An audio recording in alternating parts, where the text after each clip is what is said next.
Clear થઈ ગઈ છે, બરાબર?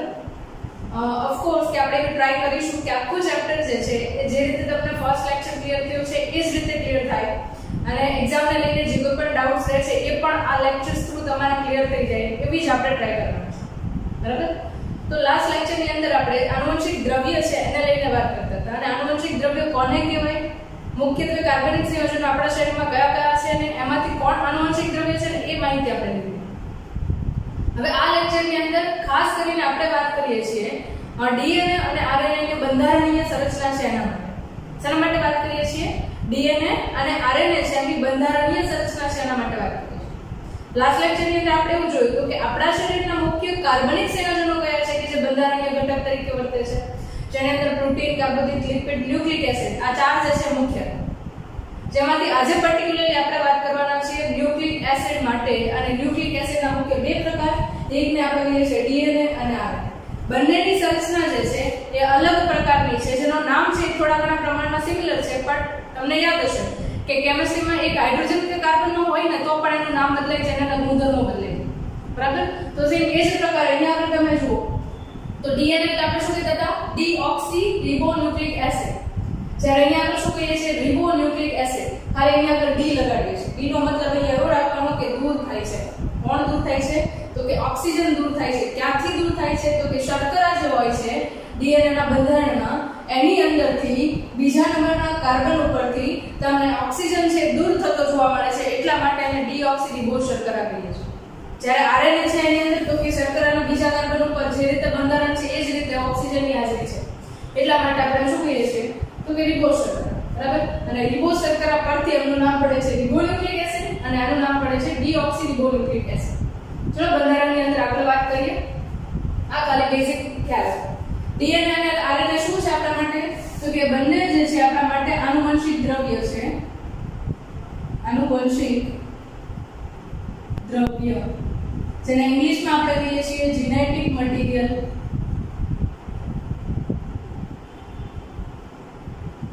અને જો મટીરીયલના ફોર્મમાં દર્શાવવું છે તો આ કોષ છે, કોષનો કોષ કેન્દ્ર છે અને એને લઈને આ વચ્ચેની તરફ જે છે એ આપણે થયું આનુવંશિક દ્રવ્ય એટલે કે જેનેટિક દ્રવ્ય, રાઈટ? ઓકે. હવે આનુવંશિક દ્રવ્ય છે એના બંધારણની અંદર કયા કયા ઘટકો છે એને લઈને વાત કરવાની છે આપણે, રાઈટ?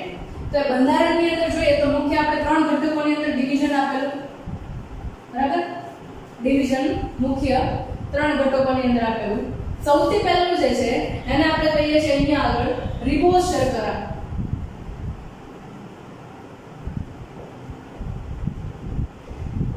સેકન્ડલી બીજું જે છે બંધારણની અંદર એ શું હતું તમને યાદ હશે હવે? Nitrogen base. અને ત્રીજું જે હતું એને આપણે નામ આપીએ છીએ ફોસ્ફોરિક એસિડ.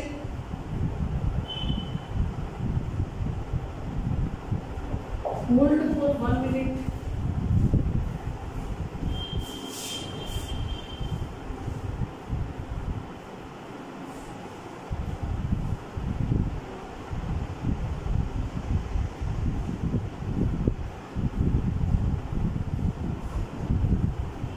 ઓકે, તો ત્રણ મુખ્ય આપણા ઘટકો છે કે જે અહીંયા આગળ બંધારણની અંદર ડીએનએ અને આરએનએ ની સંરચના બનાવે છે, બરાબર? જેની અંદર આપણે જોયા હતા રિબો શર્કરા, નાઇટ્રોજન બેઝ અને ફોસ્ફોરિક એસિડ. હવે રિબો શર્કરા છે એ ખાસ કરીને કેટલા કાર્બન યુક્ત છે? તો કે 5 કાર્બન યુક્ત શર્કરા છે. ખાસ કરીને રિબો શર્કરા 5 કાર્બન યુક્ત શર્કરા, બરાબર? ઓકે, 5 કાર્બન યુક્ત શર્કરા છે. તો બંધારણની અંદર આપણે જોવા તરફ જઈ રહ્યા છે તો થોડું જોઈ લો. 1 2 3 4 અને 5 આ 5 કાર્બન છે, રાઈટ? હવે તમને યાદ હશે કેમિસ્ટ્રી ભણો છો એટલે કાર્બનની સંયોજકતા કેટલી હોય? 4 હોય, બરાબર? અને જેટલી સંયોજકતા ઘટે છે એના અકોર્ડિંગ આપણે હાઇડ્રોજન અને ઓક્સિજન છે એ એડ કરવાના છે, બરાબર? સૌથી પહેલા આને આપણે નામ આપીએ છીએ કાર્બન નંબર 1. શું નામ આપીએ છીએ? Carbon number 1. જે કાર્બન છે ક્રિયાશીલ ગ્રુપ ધરાવે છે અને આપણે હંમેશા કાર્બન નંબર 1 કહીશું, બરાબર? તો અહીંયા આગળ કાર્બન આલ્ડીહાઇડ ગ્રુપ સાથે શર્કરા હાજર છે, બરાબર? શર્કરા બે પ્રકારની હોય, એક કીટોન ગ્રુપ સાથે અને એક આલ્ડીહાઇડ ગ્રુપ સાથે. પણ આપણે અહીંયા આગળ જે ડીએનએ અને આરએનએ ના બંધારણમાં જોઈએ છીએ આલ્ડીહાઇડ ગ્રુપ સાથેની શર્કરા છે. આ યાદ રાખજો. તમને ટેસ્ટ કરીને ક્વેશ્ચન એવો પણ પૂછાય કે ડીએનએ ના બંધારણમાં આલ્ડીહાઇડ શર્કરા છે કે કીટોન શર્કરા છે, બરાબર? તો યાદ રાખવું કે અહીંયા આગળ કઈ શર્કરા છે? આલ્ડીહાઇડ શર્કરા છે, જેને આપણે કહીએ છીએ પેન્ટોઝ શર્કરા, બરાબર? રિબોઝ કરતા અહીં અમારે પેન્ટોઝ લખવું જોઈતું હતું, પેન્ટોઝ શર્કરા, બરાબર? 5 કાર્બન યુક્ત શર્કરા હોય તો શું કહેવાય? પેન્ટોઝ શર્કરા. ખાસ કરીને કેવી છે? આલ્ડીહાઇડ શર્કરા, બરાબર? તો અહીંયા આગળ આપણે લખીએ ઓક્સિજન ડબલ બોન્ડ થી જોઈન્ટ થયો છે, હાઇડ્રોજન સિંગલ બોન્ડ. એટલે આખું ગ્રુપ બન્યું શું કહીશું આપણે? CHO, આલ્ડીહાઇડ ગ્રુપ થઈ ગયું, રાઈટ? હવે તો કે બંધારણની અંદર OH H. હજી આને વધારે ઇલોબરેટ કરવું હોય અને તમારે લખવું હોય તો તમે આ રીતે પણ લખી શકો છો.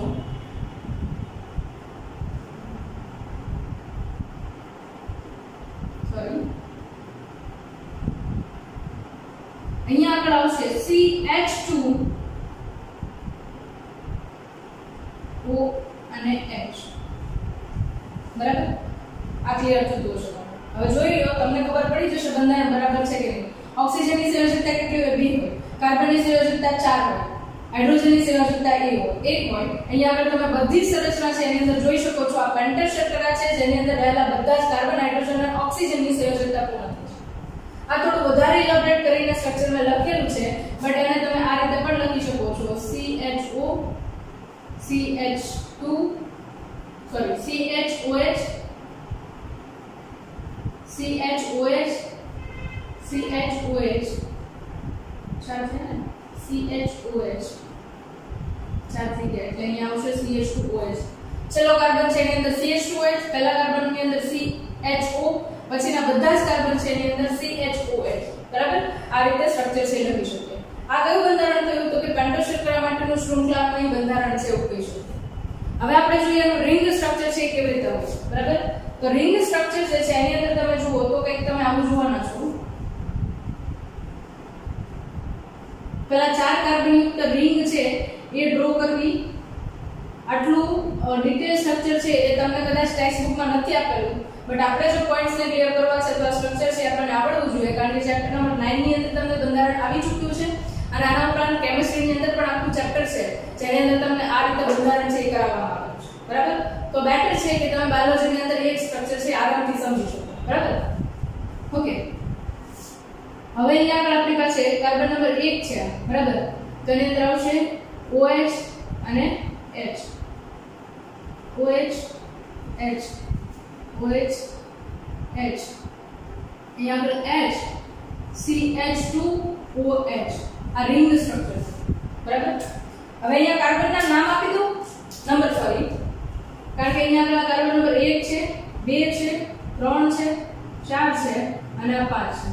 સેમ અહીંયાથી 1 થી લઈને 5 સુધીના કાર્બન છે એ જ છે, બટ આ રિંગ સ્ટ્રક્ચર છે એટલે થોડું અલગ છે, બરાબર? એ જ સમજવાનું છે, બીજું કાંઈ. તમારું સ્ટ્રક્ચર બરાબર છે કે નહીં એ જોવું હોય તો ઓક્સિજનની સંખ્યા કાઉન્ટ કરી લેવાની, હાઇડ્રોજનની સંખ્યા કાઉન્ટ કરી લેવાની અને કાર્બનની સંખ્યા કાઉન્ટ કરી લેવાની. કાર્બન ઓલરેડી તમારી સામે છે, 5 કાર્બન યુક્ત સંયોજન છે, બરાબર? હાઇડ્રોજન જોઈ લે 1 2 3 4 5 6 7 8 9 અને 10, બરાબર? યાદ રાખો કે અહીંયા આગળ પેન્ટોઝ શર્કરા હોય ત્યારે C5H10O5 આ રીતનું બંધારણ છે, બરાબર? ઓક્સિજન જોઈ લે 1 2 3 4 અને 5, બરાબર? તો એનું અણુસૂત્ર કહી શકો તમે. આના ઉપરથી તમે યાદ રાખી શકો કે શર્કરા છે એ કયા પ્રકારની છે. પેન્ટોઝ શર્કરા છે તો એની અંદર બંધારણ કેવી રીતે હોય છે, બરાબર છે? હવે આ જે શર્કરા તમને દેખાય છે કે જેની અંદર C5H10 અને O5 છે, બરાબર? એ શર્કરા જે છે ટોટલી કહું તો એક પ્રકારે પેન્ટોઝ શર્કરા છે. એમાં પણ આનું સ્પેશિયલી નામ આપી દો તો એ છે રિબોઝ શર્કરા, બરાબર? અને આ રિબોઝ શર્કરા છે તમને કોની અંદર જોવા મળશે તો કે રિબોઝ શર્કરા છે આરએનએ ની અંદર જોવા મળશે, બરાબર? યાદ રાખજો 5 કાર્બન યુક્ત રિબોઝ શર્કરા જે છે કોની અંદર જોવા મળે છે તો કે આરએનએ ના બંધારણની અંદર જોવા મળે છે. આરએનએ નો બંધારણીય ઘટક તરીકે તમે જે શર્કરા જોવો છો એ રિબોઝ શર્કરા છે જેનું આ પ્રકારે બંધારણ થાય છે. બટ જ્યારે તમે ડીએનએ નું બંધારણ જુઓ છો, બરાબર, ત્યારે એની અંદર આપણે નામ શું આપીએ છીએ? ડીઓક્સીરિબોન્યુક્લિક એસિડ. શું કહીએ છીએ એને? ડીઓક્સીરિબોન્યુક્લિક એસિડ. ડીઓક્સી એવો વર્ડ આવે છે, બટ એક્ચ્યુઅલી માં તમે નામ જુઓ ને તો એને આપણે નામ આપીએ છીએ 2-deoxy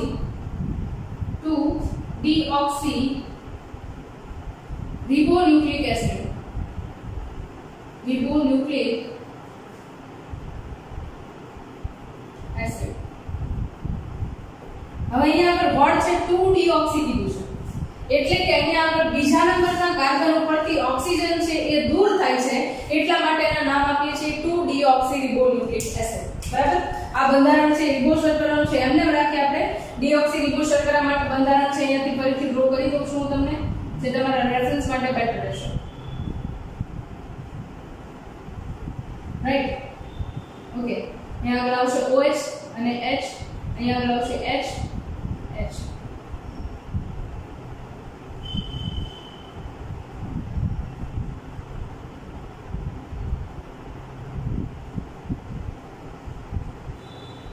બરાબર?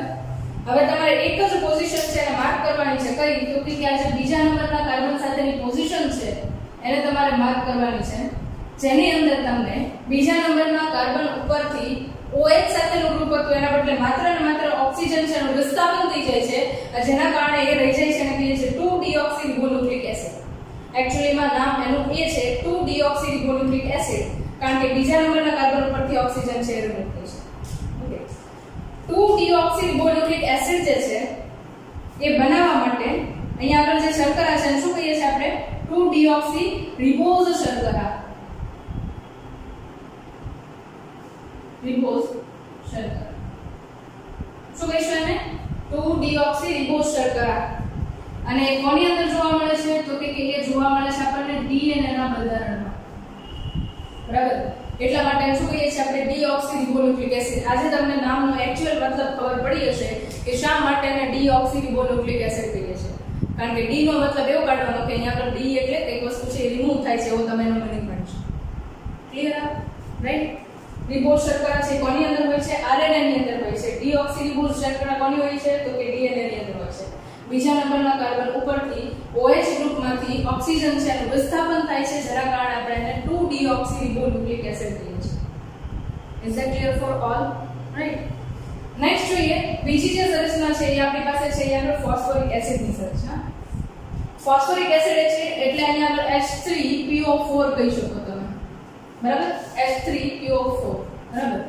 તો ફોસ્ફેટ જે છે એના માટે હું કંઈક આવી રીતે લખી શકું OH OH OH and oxygen. બરાબર? આ રીતે તમે ફોસ્ફેટની આઈ થિંક સંયોજકતા 5 હોય છે. બરાબર? જે કમ્પ્લીટ થાય છે. ઓક્સિજનની સંયોજકતા છે અહીંયા આગળ કમ્પ્લીટ થાય છે, ઓક્સિજનના નંબર્સથી કમ્પ્લીટ થાય છે. આ રીતે તમને ફોસ્ફોરિક એસિડ જોવા મળે છે. બરાબર? અને એ ફોસ્ફોરિક એસિડ જે છે એ તમને અહીંયા આગળ એક ન્યુક્લિયોટાઇડને બીજા ન્યુક્લિયોટાઇડ સાથે જોઈન કરવા માટે હેલ્પફુલ થાય છે. બરાબર? હવેની જે સૌથી અગત્યની સંરચના છે ને એ છે nitrogen base. Okay, I think મારે આ છે રફ કરવું પડશે અને એના પછી આગળ છે એક પોઈન્ટ લેવો પડશે. તો એક સેકન્ડ હોલ્ડ કરજો. તો હમણાં આપણે વાત કરતા હતા કોના માટે? શુગર છે એના માટે, શર્કરા છે એના માટે, પેન્ટોઝ શર્કરા માટે. મુખ્ય બે પ્રકારની જોઈ લીધી. DNA ની અંદર ડીઓક્સીરિબોઝ અને RNA ની અંદર રિબોઝ પ્રકારની શર્કરા જોઈ લીધી. હવે આપણે વાત કરવાની છે નાઇટ્રોજન બેઝ માટે. નાઇટ્રોજન બેઝ છે પિરિમિડિન અને પ્યુરિન બે પ્રકારના છે. પહેલાના બંધારણને લઈને જે સ્પેસિફિકેશન છે એ સમજી લઈએ, પછી થોડા આગળ જઈએ. હવે અહીંયા આગળ નાઇટ્રોજન બેઝ જુઓ તો એ પ્યુરિન પ્રકારના છે. કેવા છે? તો કે આપણે એક શબ્દ સાંભળ્યો છે વિષમ ચક્રીય સંયોજનો. કયા છે? વિષમ ચક્રીય સંયોજનો. રાઈટ? વિષમ ચક્રીય સંયોજનો કોને કહીએ? તો કે અહીંયા બે રિંગ યુક્ત સંરચનાઓ છે. એક આ રિંગ છે અને બીજી એક આ રિંગ છે. તો બંને રિંગ છે એની સંરચના સમાન નથી એટલા માટે શું કીધું આપણે? તો કે એટલા માટે આપણે એને કહીએ છીએ વિષમ ચક્રીય સંયોજનો. જો બંને રિંગની સંરચના સમાન હોય તો એને સમચક્રીય સંયોજનો કહેવાય છે. તમે કેમિસ્ટ્રીની અંદર જોઈ ચૂક્યા છો સમચક્રીય અને વિષમ ચક્રીય સંયોજનો. તો અહીંયા આગળ બંધારણ છે કેવું છે? તો કે વિષમ ચક્રીય પ્રકારનું સંયોજન છે. કોની અંદર? તો કે પ્યુરિનની અંદર. આની અંદરથી નાના નાના એમસીક્યુ છે તમને પૂછાય છે કે પ્યુરિન છે વિષમ ચક્રીય સંયોજનો છે, જેના મુખ્ય બે પ્રકાર છે. એકને એડેનિન કહીએ છીએ અને એકને ગ્વાનિન કહીએ છીએ. જે રિંગની અંદર તમને નાઇટ્રોજનની પોઝિશન છે એ સેમ જોવા મળશે, કાર્બનની પોઝિશન છે એ સેમ જોવા મળશે, બટ તેની અંદર જે હાઇડ્રોક્સિલ ગ્રુપ, કાર્બન છે, હાઇડ્રોજન છે એ અલગથી જોડાય છે ને એની સંખ્યા છે અલગ અલગ છે અને સ્થાન છે અલગ અલગ છે, જેને કારણે ગ્વાનિન અને એડેનિનના બંધારણમાં થોડો ફેર થશે. જે પાછું નેક્સ્ટ લેક્ચરની અંદર આપણે બંધારણીય બંધારણ જોશું કોનું? ન્યુક્લિયોટાઇડ્સ. ત્યારે પાછું તમને ક્લિયર થશે કે એડેનિન અને ગ્વાનિન એ બંનેના બંધારણમાં શું ડિફરન્સ છે. બરાબર. એટલે ટોટલી ડિટેલની અંદર તમે આ સ્ટ્રક્ચર છે જોવાનું છે. ઓકે, બીજું જે છે અહીંયા આગળ છે પિરામિડિન પ્રકારના નાઇટ્રોજન બેઝ. બરાબર. તો પિરામિડિન પ્રકારમાં જે છે એની અંદર કોમન છે કે માત્ર એક જ રિંગના બનેલા છે, આની જેમ બે રિંગના બનેલા નથી. એટલા માટે ત્યાં આગળ વિષમ ચક્રીય કે સમચક્રીય કંઈ પણ નહીં. બરાબર. સાઇટોસિન, થાઇમિન અને યુરાસિલ. સાઇટોસિન માટે કેપિટલ સી, થાઇમિન માટે કેપિટલ ટી અને યુરાસિલ માટે કેપિટલ યુ. બરાબર છે. હવે અહીંયા આપણે એક વસ્તુ જોવાની કે આ બધી રિંગ આ એક રિંગ જે છે એની અંદર પાછા જે ક્રિયાશીલ સમૂહ અલગ-અલગ સ્થાને જોડાય છે એની સ્થાન અલગ-અલગ છે અને સંખ્યા છે અલગ-અલગ છે, જેના આધારે અહીંયા આગળ સાઇટોસિન, થાઇમિન અને યુરાસિલ આ ત્રણ પ્રકારની અંદર પિરામિડને વિભાજિત કરી છે. હવે આની અંદરથી નાઇટ્રોજન બેઝની અંદરથી જે મોસ્ટલી એમસીક્યુ પૂછાઈ શકે કેવા છે એના ઉપર થોડું ફોકસ કરીએ. બરાબર. અહીંયા કેટલા પ્રકારના નાઇટ્રોજન બેઝ છે? તો કે ટોટલ 5 પ્રકારના અલગ-અલગ નાઇટ્રોજન બેઝ છે. બરાબર. એ 5 પૈકીના આરએનએ ના બંધારણમાં માત્ર 4 નાઇટ્રોજન બેઝ હશે અને ડીએનએ ના બંધારણમાં પણ માત્ર 4 જ નાઇટ્રોજન બેઝ હાજર હોય છે. ફરીથી એકવાર રિપીટ કરું છું, અટેન્શન આપજો અહીંયા. બરાબર. જ્યારે તમે આરએનએ નું બંધારણ જુઓ છો ત્યારે એની અંદર પણ નાઇટ્રોજન બેઝની સંખ્યા કેટલી હોય છે? 4. અલગ-અલગ કેટલા પ્રકારના નાઇટ્રોજન બેઝ હોય? તો કે 4 નાઇટ્રોજન બેઝ હાજર હોય. એ જ રીતે જ્યારે ડીએનએ નું બંધારણ જુઓ છો ત્યારે એની અંદર પણ કેટલા નાઇટ્રોજન બેઝ હોય? તો કે 4 નાઇટ્રોજન બેઝ છે એ હાજર હોય છે. બરાબર. તો અહીંયા આગળ તમે જુઓ છો ટોટલ 5. બરાબર. અહીંયા કેટલા જુઓ છો? 5. એમાંથી એક વસ્તુ યાદ રાખવાની છે કે પ્યુરિન પ્રકારના નાઇટ્રોજન બેઝ એટલે કે એડેનિન અને ગ્વાનિન એ આરએનએ ના બંધારણમાં અને ડીએનએ ના બંધારણમાં બંનેની અંદર હાજર છે. એટલે મારો કહેવાનો મતલબ એવો છે કે એડેનિન અને ગ્વાનિન એ આરએનએ ના બંધારણમાં પણ હશે અને એડેનિન એન્ડ ગ્વાનિન એ અહીંયા આગળ તમને ડીએનએ ના બંધારણમાં પણ મળશે. એટલે એનો મતલબ સીધો એવો થયો કે પ્યુરિન પ્રકારના નાઇટ્રોજન બેઝ છે એ તમને નાઇટ્રોજન બેઝ આરએનએ ના બંધારણમાં અને ડીએનએ ના બંધારણમાં પણ જોવા મળે છે. રાઈટ. બીજી વસ્તુ અહીં આગળ જોવાની છે આપણે પિરિમિડિનને લઈને. પિરિમિડિન જે છે હવે ઓબ્વિયસ છે કે અહીંયા આગળ ટોટલ કેટલા 4 પ્રકારના નાઇટ્રોજન બેઝ છે, અહીંયા 3 પ્રકારના છે. તો આમાંથી કોઈ પણ 2 છે એ આરએનએ માં હશે, કોઈ પણ 2 છે એ ડીએનએ ના બંધારણમાં હશે. રાઈટ. તો આપણે એ જોવાનું છે કે કયા છે ડીએનએ માં હોય અને કયા છે આરએનએ માં હોય. બરાબર. તો અહીંયા આગળ સાઇટોસિન જે છે એ કોમન છે બંનેની અંદર. આની અંદર પણ સાઇટોસિન હશે એટલે કે આરએનએ માં પણ અને આની અંદર પણ સાઇટોસિન નાઇટ્રોજન બેઝ છે હશે. ડિફરન્સ ક્યાં છે?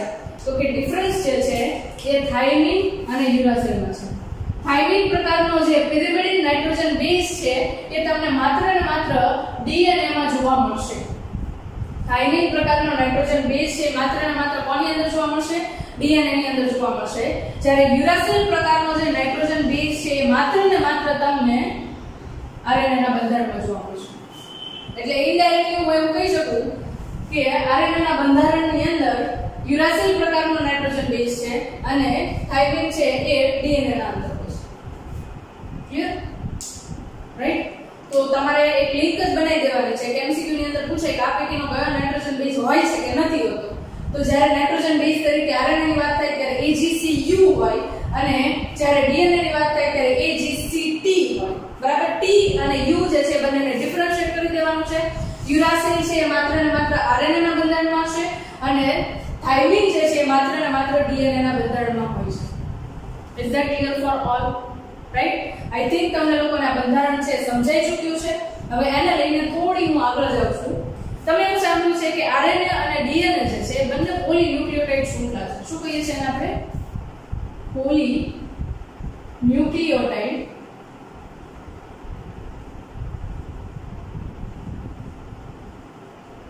બરાબર. ઓકે. હવે આની અંદરથી આપણે શબ્દના મતલબ કાઢીએ. પોલી એટલે ઘણા બધા થાય. બરાબર. પોલી એટલે ઘણા બધા. ન્યુક્લિયોટાઇડ જે છે એ આખો શબ્દ છે એને આપણે સમજવાનો છે અને શૃંખલા એટલે આપણને ખબર છે કે લાઈન હોય એટલે શૃંખલા કહીએ. બરાબર. તો પોલીન્યુક્લિયોટાઇડ શૃંખલા જે છે એના વડે ડીએનએ કે આરએનએ બનેલો છે. બરાબર. તમે ડીએનએ નું બંધારણ જુઓ તો આપણે આનાથી વાકેફ છીએ. હવે આ પ્રકારનું સંરચના હોય તો આ એક શૃંખલા થઈ. બરાબર. અને એની સાથે જો હું આ રીતે બીજી શૃંખલા જોઈન કરું તો આ બે શૃંખલા થઈ એક સાથે. તો ડીએનએ ની સંરચના કેવી હોય? બેવડા કુંતલમય હોય. તો એનો મતલબ એવો થયો કે આ એક શૃંખલા થઈ અને આ બીજી શૃંખલા થઈ. બરાબર? Is that clear? બરાબર? ડીએનએ ના બંધારણમાં કેટલી પોલીન્યુક્લિયોટાઇડ શૃંખલા હોય છે? તો કે જ્યારે ડબલ સ્ટ્રેન્ડેડ ડીએનએ હોય, ડીએસ ડીએનએ હોય, ત્યારે એની અંદર બે પોલીન્યુક્લિયોટાઇડ શૃંખલા છે હાજર હોય છે. કેટલી પોલીન્યુક્લિયોટાઇડ શૃંખલા હોય? બે પોલીન્યુક્લિયોટાઇડ શૃંખલા છે હાજર હોય છે. રાઈટ? ઓકે. હવે આપણે શબ્દ સમજીએ. પોલી એટલે ઘણા બધા થઈ ગયા. ન્યુક્લિયોટાઇડ અને શૃંખલા બેનો મતલબ સમજો. ન્યુક્લિયોટાઇડ એટલે શું?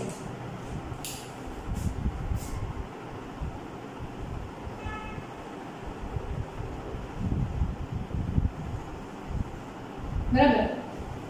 જ્યારે રિબોઝ શર્કરા, નાઇટ્રોજન બેઝ અને ફોસ્ફોરિક એસિડ આ ત્રણ એકબીજા સાથે રાસાયણિક બંધથી જોડાય છે ત્યારે બનતો જે એકમ છે એને આપણે કહીએ છીએ ન્યુક્લિયોટાઇડ. શું કહીએ છીએ એને આપણે? ન્યુક્લિયોટાઇડ. ફરીથી રિપીટ કરું છું અહીંયા આગળ.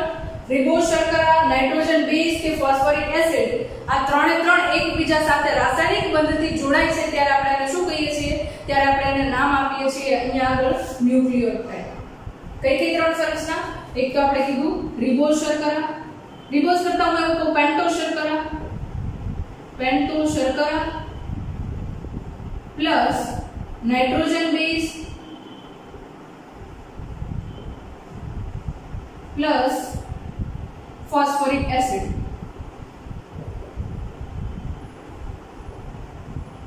બરાબર?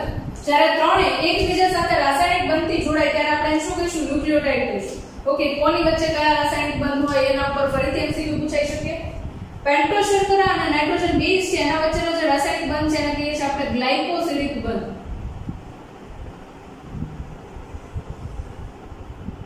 બરાબર? એને શું કહીએ છીએ આપણે? ગ્લાયકોસિલિક બંધ.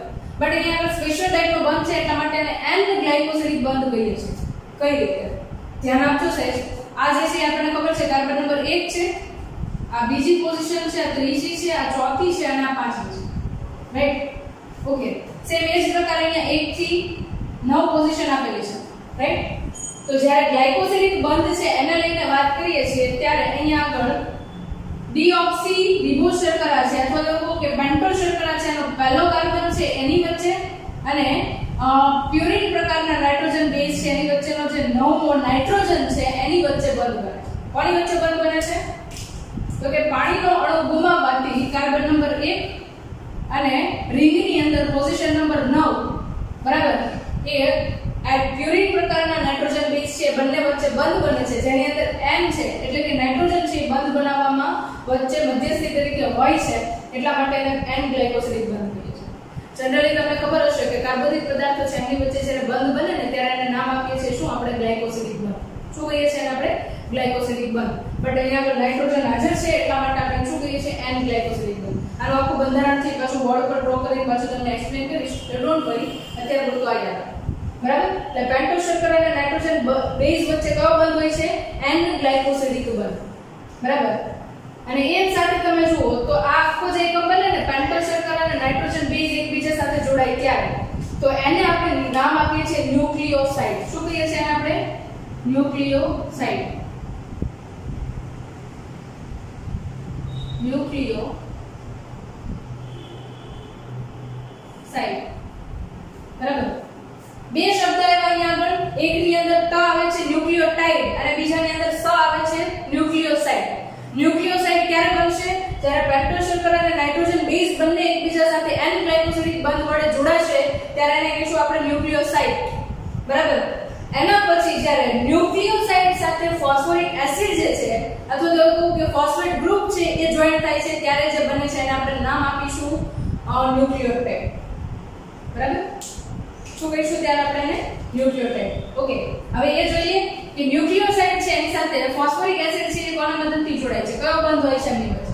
તો કે એમની વચ્ચે જે બંધ હોય છે એને કહીએ છીએ ફોસ્ફેટ બંધ. બરાબર? એને કહીએ છીએ આપણે ફોસ્ફેટ બંધ.